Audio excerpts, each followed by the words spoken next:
My parents charged me rent while my older brother lived there for free, and I only learned the real reason after 3 years of silent resentment. I thought I understood my family's rules until I found out I was the only one actually following them. And the worst part is, nobody ever thought they were doing anything wrong. I was 22 when I first got hit with the rent arrangement. Fresh out of college, barely making enough from my entry-level job, still figuring out how taxes worked and how to survive on my own. My parents sat me down at the dining table like it was a normal family meeting. My mom slid a printed sheet toward me with neat little bullet points. Rent contribution, utilities share, household expenses. It looked official, almost businesslike. My dad said, "It's just fair, you're working now." My mom nodded like that settled everything in the universe. I remember laughing a little, because I genuinely thought it was a joke. My older brother, Mark, was sitting on the couch behind them scrolling on his phone. He didn't even look up. That was my first red flag, though I didn't realize it yet, because I noticed something small but strange. His name wasn't on the sheet. I pointed at it. "What about Mark?" I asked. My mom barely hesitated. "Oh, he's between jobs right now. We're just helping him get back on his feet."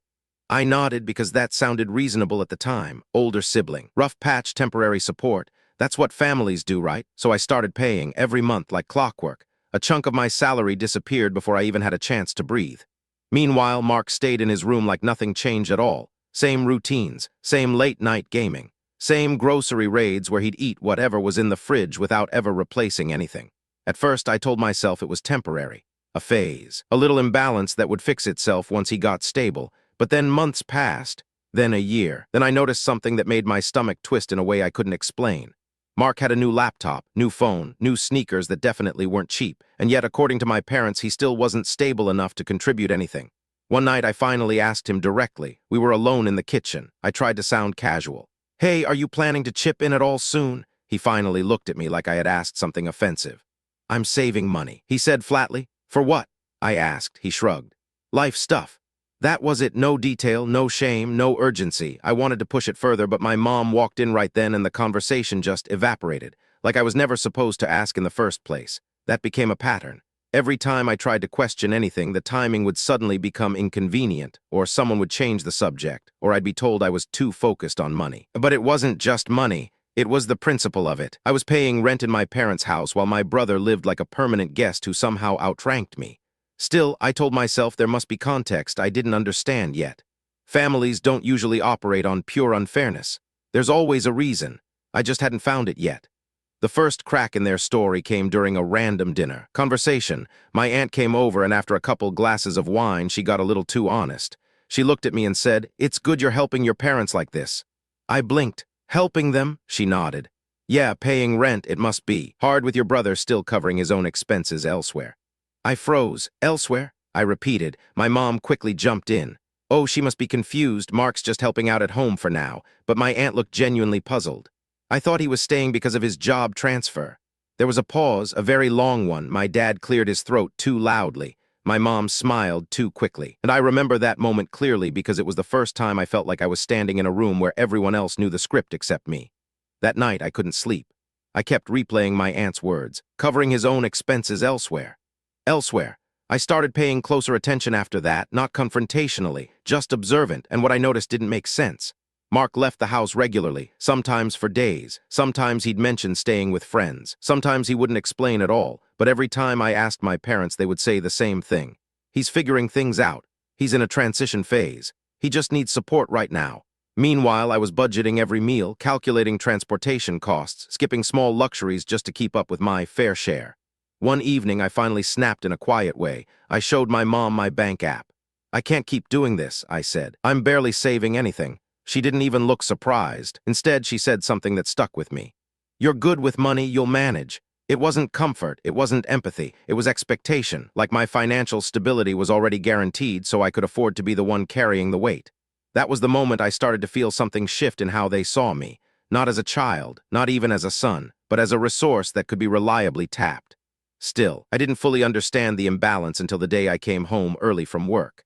I heard voices in the living room before I even stepped inside.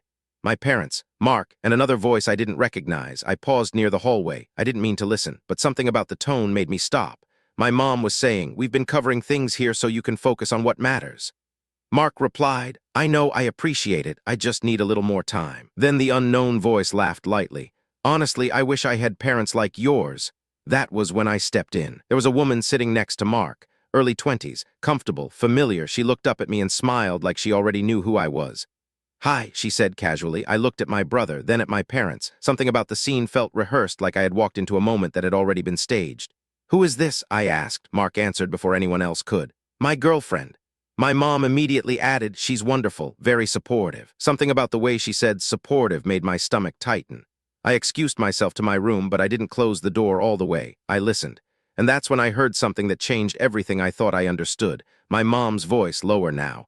We just didn't want to overwhelm him with financial pressure right now. Then my dad. He's been through a lot, you know that. And then Mark, almost casually. It's easier this way anyway. I can focus on building things without stress. Building things? I replayed those words over and over, because I suddenly realized something didn't match. If Mark was so financially unstable, why did he always have money for everything outside the house? The next day, I did something I'd avoided for years. I checked shared household records my parents kept in a folder. Electricity bills, grocery expenses, internet, and there it was, my name every month, a fixed contribution. Mark's name, absent completely. But what shocked me wasn't just that. It was a handwritten note on one of the sheets. Mark covered separately, covered separately. I confronted my mom that evening. I didn't yell, I was too confused. Why am I the only one paying rent? I asked. She sighed like she had been waiting for this question for a long time. It's not like that, she said, but I pushed. It literally is like that. My dad stepped in. Your brother is in a different situation. What situation? I asked. And that's when the story started to shift. Not into a single truth, but into fragments. My mom said Mark was helping them with emotional support after a difficult breakup. My dad said Mark was trying to save for something important.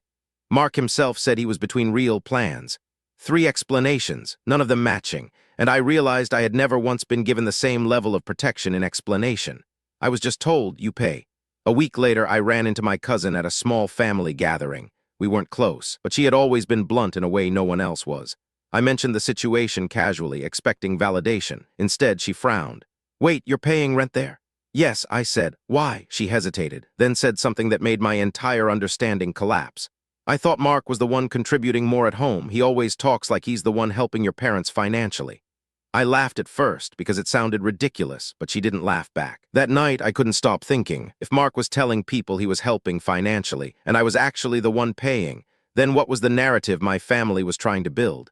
I started watching more carefully, not just money, reactions, tone, who got praised and who got corrected, and it became painfully clear. Mark was the stable one in progress. I was the independent one who doesn't need help. He was protected. I was assumed, and somewhere along the way, those roles became justification for everything, but I still didn't understand the full picture, not until one evening when I came home unexpectedly again. My parents were in the kitchen talking quietly. They didn't notice me at first. My mom said, we just need to keep things consistent. My dad replied, it's easier if he doesn't feel pressured. My mom added, and the younger one is doing fine anyway. The younger one, I stepped forward. Doing fine. I repeated. They both froze. For the first time, there was no rehearsed explanation ready. I asked the question directly. Where is the money I'm paying actually going? Silence. Then my mom finally spoke. Some of it is helping with Mark's transition period. There it was, the truth finally shaped into words, not because they were hiding a crime, not because they were scheming in some dramatic way, but because they had quietly decided that I was the one who could absorb the imbalance, because I was fine. I remember feeling something strange in that moment. Not anger first, clarity, because suddenly every small detail made sense, the urgency in my rent agreement, the vagueness around Mark's situation, the way conversations always ended when I asked too much, the assumption that I would just adapt. I asked my brother later that night, just him and me in the hallway. Did you know I was paying rent here while you weren't? He looked uncomfortable, but not surprised. I thought you agreed to that, he said. That sentence hit harder than anything else, because in his mind, consent had been assumed, not discussed. I didn't agree to this, I said quietly. He hesitated, then said something that stuck with me. Mom and Dad said it made sense because you were starting your career and I was still figuring things out. Still figuring things out, that phrase again, it wasn't a lie. It was just a blanket explanation that had been stretched over years of decisions. Over time, I stopped arguing, not because I accepted it, but because I realized arguing wasn't changing anything. What changed things was distance. I started planning my move out quietly, saving more aggressively, reducing what I shared. When my parents noticed, they assumed I was just getting serious about independence. They even encouraged it, which in a strange way confirmed everything. They didn't see me leaving as loss. They saw it as expected progression.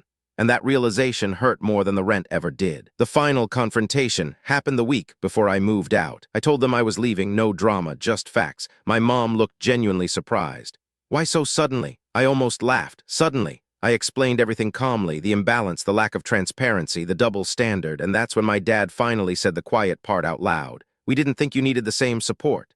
I stared at him. What does that even mean? He sighed. You've always been capable. Mark needed more help. That was it. Not malice, not manipulation in the dramatic sense. Just a long-standing belief that capability equals obligation. I was capable, so I was expected to carry more. Mark was fragile, so he was protected from consequence. And somewhere in that logic, fairness never even entered the conversation. When I moved out, no one tried to stop me. They helped me pack. They even acted proud. Good for you, my mom said. This is the right step. Mark hugged me awkwardly at the door. Thanks for everything, he said, and I remember thinking how strange it was, because I wasn't sure what everything meant anymore. After I left, things didn't explode. There was no dramatic fallout, just distance, gradual silence, occasional messages that felt lighter than before. But the hardest part wasn't leaving. It was realizing I had spent years trying to interpret fairness in a system that was never designed to be equal. I wasn't exploited in some villainous way. I was just the default stable one, the one who could absorb cost without collapsing. And that became my role without anyone ever asking if I wanted it. Now when I think about it, I don't feel just anger. I feel something more complicated because I understand them now. They weren't trying to hurt me. They were trying to stabilize their world, and I just happened to be the part of the system that made it work. But understanding doesn't erase what it cost me. And even now, when I visit, I can feel the old structure still sitting underneath every conversation. My brother still gets softness. I still get expectations. The only difference is that now I see it clearly. And once you see something like that, you can't really unsee it. You just learn where you no longer fit inside it.